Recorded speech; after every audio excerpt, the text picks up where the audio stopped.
ಧರ್ಮಸ್ಥಳದಲ್ಲಿ ಇಷ್ಟೊಂದು ಹೋರಾಟಗಳಾಗ್ತಿದಾವೆ, ಒಬ್ಳು ಹುಡುಗಿ ಜೊತೆ ಇಷ್ಟೊಂದು ಅನ್ಯಾಯ ಆಗಿದೆ, ಆದ್ರೂ ಸಹ ಧರ್ಮಾಧಿಕಾರಿ ಏನು ಮಾತೇ ಆಡ್ತಿಲ್ವಲ್ಲ. ಯಾರು ಈ ಸಮೀರ? ಎಲ್ಲಿಂದ ಬಂದ ಈ ಸುದೇಶೂರ? ಎಡವಟ್ಟು ಮಾಡ್ಕೊಳ್ತಿದ್ದಾರಾ ಸೌಜನ್ಯ ಹೋರಾಟಗಾರರು? ಸ್ಯಾಮ್ ಸಮೀರನ ಹಿನ್ನೆಲೆ ಹಿಂದಿದೆಯಾ ಹಿಡನ್ ಅಜೆಂಡಾ? ಸದ್ಯಕ್ಕೆ ಸಮೀರ ಅನ್ನೋ ಒಬ್ಬ ಯೂಟ್ಯೂಬರ್ ಊರೆಲ್ಲ ಸುದ್ದಿಯಲ್ಲಿದ್ದಾನೆ. ಈತ ಸೌಜನ್ಯ ಪ್ರಕರಣದ ಬಗ್ಗೆ ಮಾಡಿದ ಒಂದು ವಿಡಿಯೋ ವೈರಲ್ ಆಗಿ ನಂತರ ಈತ ಅರೆಸ್ಟ್ ಆಗೋ ತನಕ ನಡೆದಂತಹ ಪ್ರಹಸನ ನಿಮ್ಗೆಲ್ಲ ಕೂಡ ಗೊತ್ತಿರಬಹುದು. ಜೊತೆಗೆ ಈತನ ಧರ್ಮದ ವಿಚಾರದಲ್ಲಿಯೂ ಸಾಕಷ್ಟು ವಾದ ವಿವಾದ ಶುರುವಾಗಿದೆ. ಈತ ಒಬ್ಬ ಮುಸ್ಲಿಂ ವಿಚಾರವನ್ನ ಇಟ್ಕೊಂಡು ಹಿಂದೂ ದೇವಸ್ಥಾನಕ್ಕೆ ಅವಮಾನ ಮಾಡ್ತಿದ್ದಾನೆ ಅಂತ ಆರೋಪ ಹೊರಿಸೋ ಒಂದು ಗುಂಪು ಕೂಡ ಹುಟ್ಕೊಂಡಿದೆ. ಇನ್ನು ವ್ಯಕ್ತಿಯ ಧರ್ಮ ಯಾವುದಾದ್ರೇನು, ಸತ್ಯ ನ್ಯಾಯದ ಪರವಾಗಿ ಮಾತನಾಡಿದ್ದಾನೆ, ಧರ್ಮ ಭೇದ ಮರೆತು ಇವನಿಗೆ ಸಪೋರ್ಟ್ ಮಾಡಬೇಕು ಅಂತ ಮತ್ತೊಂದಿಷ್ಟು ಜನ ನಿಂತಿದ್ದಾರೆ. ವಿಚಿತ್ರ ಅಂದ್ರೆ ಈ ಸಮೀರ ಇವೆರಡೂ ಗುಂಪಿಗೆ ಬದ್ಧನಾಗಿರುವಂತಹ ವ್ಯಕ್ತಿಯೇ ಅಲ್ಲ. ಇವನಿಗಿರೋದು ಇಷ್ಟೇ, ವಿಡಿಯೋ ಮಾಡಬೇಕು, ಅದು ಜಾಸ್ತಿ ವ್ಯೂಸ್ ತಗೋಬೇಕು, ಆ ಮೂಲಕ ಹಣ ಮಾಡಬೇಕು ಅಷ್ಟೇ. ಇದರಾಚೆಗೆ ಯಾವುದೇ ಬದ್ಧತೆ ಅಥವಾ ಕಾಳಜಿ ಇರುವಂತಹ ಯೂಟ್ಯೂಬರ್ ಇವನಲ್ವೇ ಅಲ್ಲ. ಸದ್ಯಕ್ಕೆ ಸೌಜನ್ಯ ಪ್ರಕರಣದ ವಿಡಿಯೋ ಕೋಟಿ ವ್ಯೂಸ್ ಆಯ್ತು ಅನ್ನೋ ಕಾರಣಕ್ಕೆ ಇವನಿಗೆ ಒಂದಿಷ್ಟು ಬೆದರಿಕೆಗಳು ಕೂಡ ಬಂದಿವೆಯಂತೆ. ಮತ್ತೊಂದು ಕಡೆ ಪೊಲೀಸರು ಸ್ವಯಂ ಪ್ರೇರಿತರಾಗಿ ಈತನ ಬಂಧನಕ್ಕೆ ಮುಂದಾಗಿದ್ರು. ಈ ಸಮಯದಲ್ಲಿ ಸೌಜನ್ಯ ಪ್ರಕರಣದ ವಿಡಿಯೋ ಮಾಡಿದ್ದಾನೆ ಅನ್ನೋ ಕಾರಣಕ್ಕೆ ಗಿರೀಶ್ ಮಟ್ಟಣ್ಣನವರ್ ಆದಿಯಾಗಿ ಸೌಜನ್ಯ ಹೋರಾಟಗಾರರು ಈತನ ಬೆನ್ನಿಗೆ ನಿಂತಿದ್ದಾರೆ. ಅರೆ ನಾಯಿ ತರ ಬದುಕ್ತಿದ್ದೀರಿ ಸ್ವಾಮಿ, ನಮ್ಮ ಎದುರುಗಡೆ ಇನ್ನೊಂದು ವೇದಿಕೆ ಮಾಡಿ ಮಾತಾಡಿ, ಆಗ ಉತ್ತರ ಕೊಡ್ತಾರೆ ನೀವು ಯಾವ ರೀತಿ ಬದುಕ್ತಿದ್ದೀರಿ ಅತ್ಯಾಚಾರಿಗಳು ಅಂತ ಹೇಳಿ. ಸದ್ಯಕ್ಕೆ ಇದು ಸಹಜವಾಗಿ ಕಂಡ್ರು ಮುಂದಿನ ಹಂತದಲ್ಲಿ ಈ ಸಮೀರನ ಆಗಮನ ಸೌಜನ್ಯ ಹೋರಾಟಕ್ಕೆ ಮುಳ್ಳಾಗುವ ಎಲ್ಲ ಸಾಧ್ಯತೆಗಳು ಕೂಡ ಇವೆ. ಇದಕ್ಕೆ ಈತ ಮುಸ್ಲಿಂ ಅನ್ನೋದು ಕಾರಣ ಅಲ್ಲ, ಅಥವಾ ಮುಸ್ಲಿಂ ಆಗಿ ಧರ್ಮಸ್ಥಳದ ವಿರುದ್ಧವಾಗಿ ಮಾತನಾಡಿದ್ದಾನೆ ಅನ್ನೋದು ಕಾರಣ ಅಲ್ಲ. ಆದ್ರೆ ಈತ ಅನ್ಯ ಧರ್ಮೀಯನಾಗಿದ್ದು ಹಿಂದೂ ದೇವರನ್ನ ಟಾರ್ಗೆಟ್ ಮಾಡ್ತಿದ್ದಾನೆ ಅಂತ ಅಪವಾದ ಹೊರಿಸಿ ಬಂಡವಾಳ ಮಾಡಿಕೊಳ್ಳುವವರಿಗೆ ಈ ಸಮೀರ ಆಹಾರ ಆಗೋದ್ರಲ್ಲಿ ಅನುಮಾನವೇ ಇಲ್ಲ.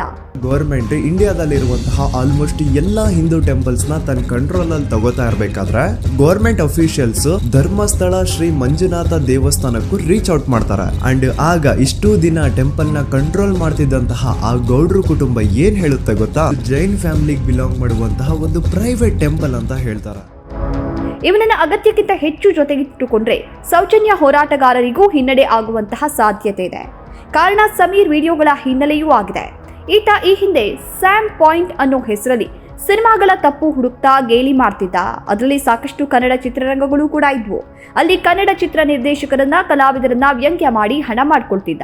ತಾನೇನು ದೊಡ್ಡ ಚಿತ್ರ ಬ್ರಹ್ಮ ಅನ್ನೋ ಹಾಗೆ ಸಿನಿಮಾಗಳ ತಪ್ಪುಗಳನ್ನ ಹುಡುಕಿ ಅಣಕಿಸ್ತಾ ಇದ್ದ. ಹೀಗೆ ಪೌರಾಣಿಕ ಸಿನಿಮಾಗಳ ಬಗ್ಗೆ ಟೀಕೆ ಮಾಡೋದ್ರಿಂದ ಹಿಡಿದು ಹಿಂದೂ ಪೌರಾಣಿಕ ಪಾತ್ರಗಳ ಬಗ್ಗೆ ಮಾತಾಡ್ತಾ ವ್ಯಂಗ್ಯ ಮಾಡಿ ಕಮೆಂಟ್ಗಳಲ್ಲಿ ಹೀನಾಮಾನವಾಗಿ ಒಗಿಸಿಕೊಳ್ತಾ ಇದ್ದ.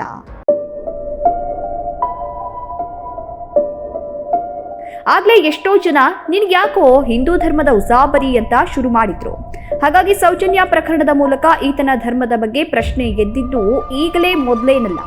ಇಷ್ಟಾಗಿ ಇವನಿಗೆ ಸೌಜನ್ಯ ಅನ್ನೋ ಹುಡುಗಿಗೆ ಆಗಿರುವ ಅನ್ಯಾಯದ ಬಗ್ಗೆ ಕನಿಷ್ಠ ಕಾಳಜಿಯೂ ಇಲ್ಲ ಅನ್ನೋದು ಇವನ ಯೂಟ್ಯೂಬ್ ಜರ್ನಿಗೆ ಹೇಳುತ್ತೆ. ಸುದೂತ ಪ್ರಜೆಗಳೇ, ಇದಾಗಿತ್ತು ಸೌಜನ್ಯ ಕೇಸ್ ಬಗ್ಗೆ ನಮ್ಮ ಒಂದು ಡೀಟೇಲ್ಡ್ ವಿಡಿಯೋ. ಇದೀಗ ಇವನ ಒಂದು ವಿಡಿಯೋ ಕೋಟಿಗಳ ಲೆಕ್ಕದಲ್ಲಿ ವೀಕ್ಷಣೆ ಪಡೆಯಿತು ಎನ್ನುವ ಒಂದೇ ಒಂದು ಕಾರಣಕ್ಕೆ ಇವನನ್ನ ತಲೆ ಮೇಲಿಟ್ಕೊಂಡು ಮೆರೆಸುವಷ್ಟು ಸಾಮಾಜಿಕ ಬದ್ಧತೆ ಇವನಲ್ಲಿ ಇಲ್ವೇ ಇಲ್ಲ. ಹಾಗಾಗಿ ಇವನ ಜೊತೆ ಅಗತ್ಯಕ್ಕಿಂತ ಹೆಚ್ಚು ಗುರುತಿಸಿಕೊಂಡಷ್ಟು ಸೌಜನ್ಯ ಹೋರಾಟಗಾರರಿಗೆ ಈಗಾಗಲೇ ಇರುವಂತಹ ಆರೋಪಕ್ಕೆ ಮುಂದಿನ ಹಂತದಲ್ಲಿ ಉತ್ತರ ಕೊಡೋದು ಕಷ್ಟ ಆಗಬಹುದು.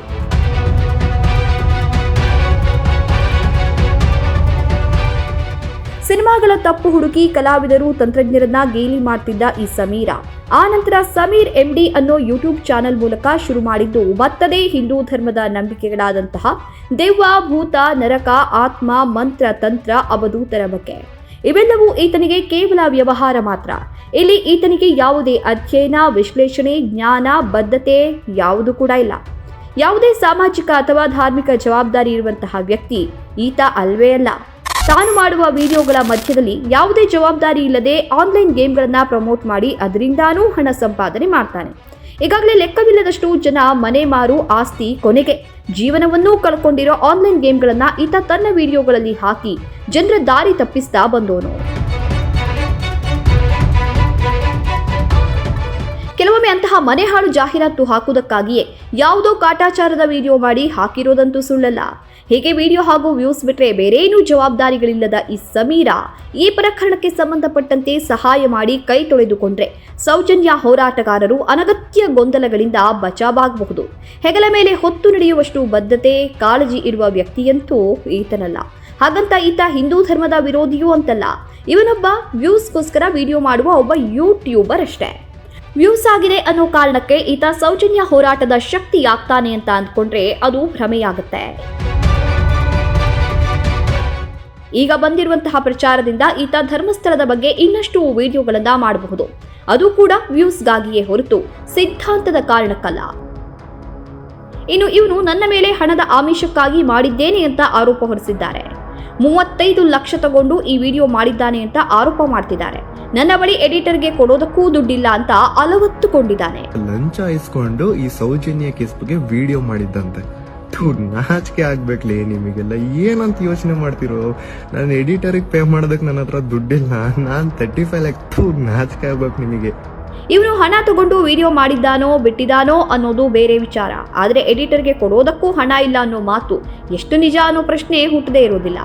ಬೇರೇನೂ ಬೇಡ, ಕಳೆದ 4 ತಿಂಗಳಿನಿಂದ ಈತ ತನ್ನ ಸಮೀರ್ MD ಅನ್ನೋ ಯೂಟ್ಯೂಬ್ ಚಾನೆಲ್ನಲ್ಲಿ 12 ವಿಡಿಯೋ ಅಪ್ಲೋಡ್ ಮಾಡಿದ್ದಾರೆ. ಪ್ರತಿ ವಿಡಿಯೋ ಕನಿಷ್ಠ 2-3 ಲಕ್ಷದಿಂದ 6-7 ಲಕ್ಷದ ತನಕ ವ್ಯೂಸ್ ಆಗಿದೆ. ಇಷ್ಟಾದ್ರೂ ಈತ ತನ್ನ ಬಳಿ ಎಡಿಟರ್ಗೆ ಕೊಡೋದಕ್ಕೆ ಹಣ ಇಲ್ಲ ಅಂತ ಹೇಳಿದ್ದು ಎಷ್ಟು ನಿಜ? ಅಂದ್ರೆ ಈತ ಏನೋ ಮುಚ್ಚಿಡುವಂತಹ ಪ್ರಯತ್ನ ಮಾಡುವ ಮನಸ್ಥಿತಿ ಇರುವಂತಹ ವ್ಯಕ್ತಿ ಅನ್ನೋದಂತೂ ಸತ್ಯ. ಈಗ ಸದ್ಯಕ್ಕೆ ಸೌಜನ್ಯ ಹೋರಾಟಗಾರರನ್ನ ಈತ ಗುರಾಣಿಯನ್ನಾಗಿ ಮಾಡಿಕೊಳ್ಳೋದು ಕೂಡ ಅಷ್ಟೇ ಸತ್ಯ. ಆದರೆ ಎಲ್ಲವೂ ಸಿನಿಮಾ ಸೀರಿಯಲ್ಗಳನ್ನ ಗೇಲಿ ಮಾಡಿದ ಹಾಗಲ್ಲ ಅನ್ನೋದು ಸಮೀರನಿಗೂ ಅರ್ಥ ಆಗಬೇಕಾಗಿದೆ. ಸೌಜನ್ಯ ಹೋರಾಟದಂತಹ ಗಂಭೀರ ವಿಚಾರಗಳನ್ನ ಮುಟ್ಟುವುದಕ್ಕೆ ಮೊದಲು ಅದಕ್ಕೊಂದು ಬದ್ಧತೆ ಇರಬೇಕು. ಅದೇ ಇಲ್ಲದೆ ಹೋದ್ರೆ ಉಳಿದದ್ದು ಏನೇ ಇದ್ರೂ ಅದು ಟೊಳ್ಳು ಪೋಳು ಅಷ್ಟೇ.